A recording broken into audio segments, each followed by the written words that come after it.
अब लगभग तैयार है।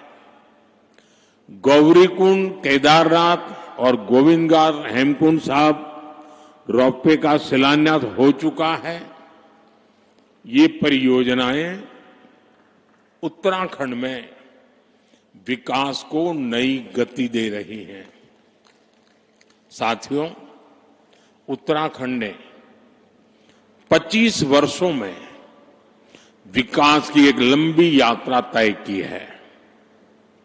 अब सवाल ये है कि अगले 25 वर्षों में हम उत्तराखंड को किस ऊंचाई पर देखना चाहेंगे।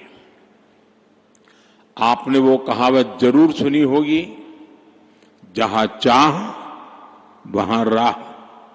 इसलिए जब हमें ये पता होगा कि हमारा लक्ष्य क्या है, तो वहां पहुंचने का रोड मैप भी उतनी ही तेजी से बनेगा। और अपने लक्ष्यों पर चर्चा के लिए 9 नवंबर से बेहतर दिन और क्या होगा। साथियों, उत्तराखंड का असली परिचय उसकी आध्यात्मिक शक्ति है। उत्तराखंड अगर ठान ले तो अगले कुछ ही वर्षों में खुद को spiritual capital of the world के रूप में स्थापित कर सकता है।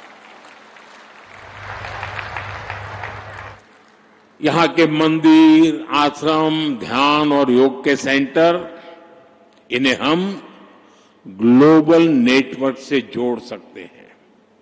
साथियों, देश विदेश से लोग यहां वेलनेस के लिए आते हैं।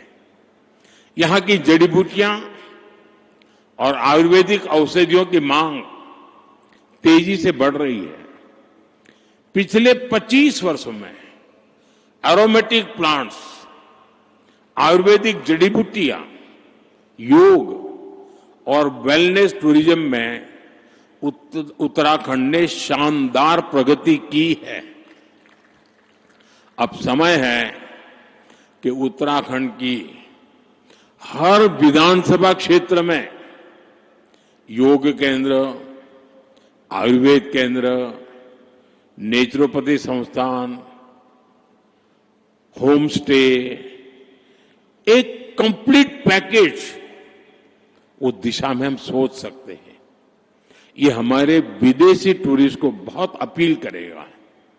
साथियों, आप जानते ही हैं कि भारत सरकार बॉर्डर पर वाइब्रेंट विलेज योजना पर कितना जोर दे रही है।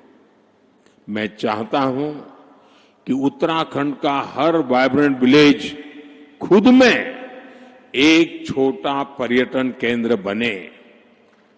वहां होम स्टे बने, स्थानीय भोजन और संस्कृति को बढ़ावा मिले।